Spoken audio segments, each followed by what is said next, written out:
Hi, readers. Sweaty Mess here and no hair or makeup because I am participating in the Battle of the Fleas. Yes, my cat got fleas and I have been vacuuming. I have finally just bought some flea traps to put out. I've been spraying stuff that's not harmful to the cat.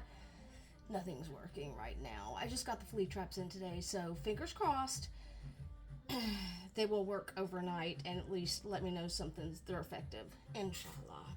Anywho, I'm recording this on my phone because my regular camera apparently just died and will not turn on at all. Bing, bing, nothing. It would have been funny if it had turned on then.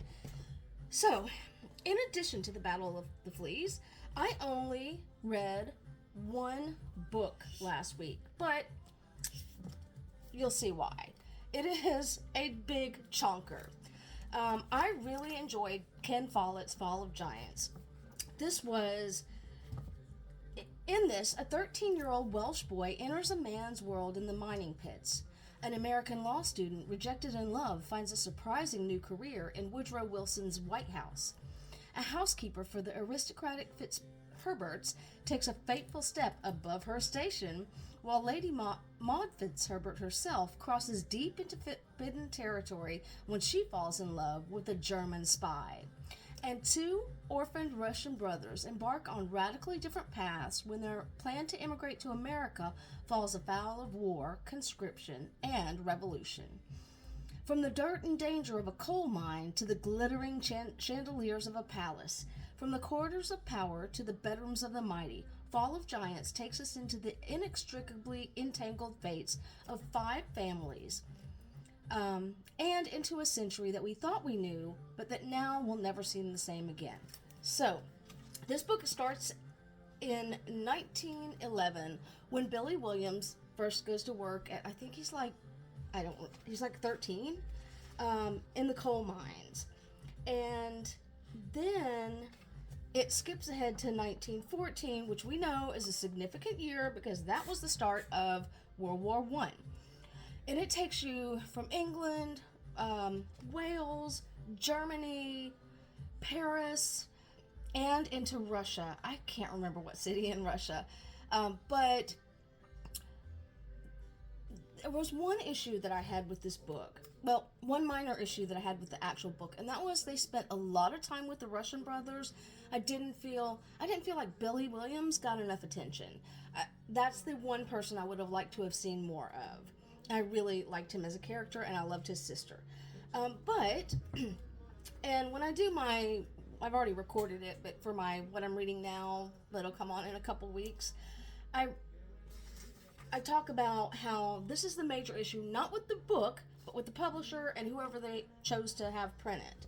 This is Penguin, so I don't know who the printer was, but I'm sitting here, I'm about this far in, reading along merrily, and I finish up page 369, and I switch over, and it's page 412, then 413, then 372. So I had to go back and forth, kind of like a choose your own adventure.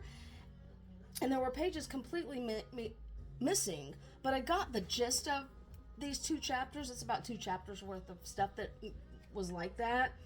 And if this had been a book that I did not like, I would have put it down immediately.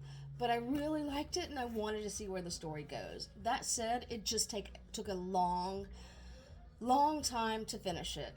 And I'll just go ahead because I'm probably gonna DNF for now my next book that I started last night, and really I think it's a me thing because I love Philip Fracassi, but the Autumn Springs Retirement Home Massacre got off to kind of a slow start for me.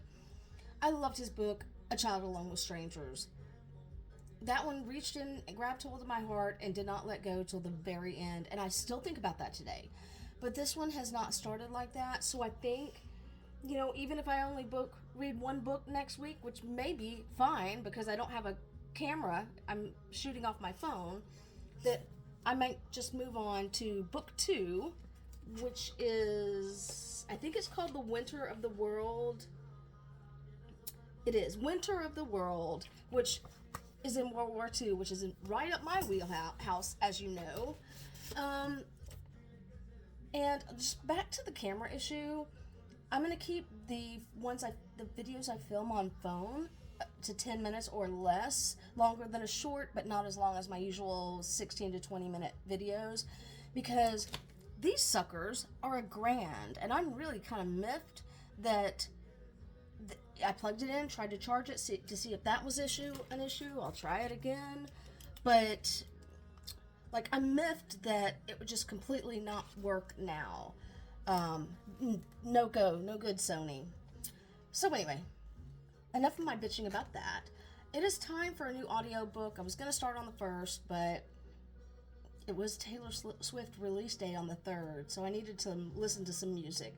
Funny though, I listened to it the day it came out, but ever since then I've been listening to Bad Bunny, prepping for the Super Bowl. But it is time for me to read a book, and after the Battle of the Bulge in my last book that I read, which was Berlin Diary, nonfiction, I think I'm going to go with The Battle of Britain, because in Berlin Diary, William Shirer talks about the air war between the British and the Germans. So I want to listen to it. I know I won't retain as much when I listen to something, but it's still a book I want to get to. I don't have my book that I'm currently reading. It's over in my lunch bag, but it is Lying About Hitler by Richard J. Evans. Fascinating. I just have been working so much at work that I haven't had time to read at work. Anywho, that is it for me. As always, if you've made it this far, thank you for sticking with me on my journey and my messy hair, sweaty mess, no makeup self today. Happy reading.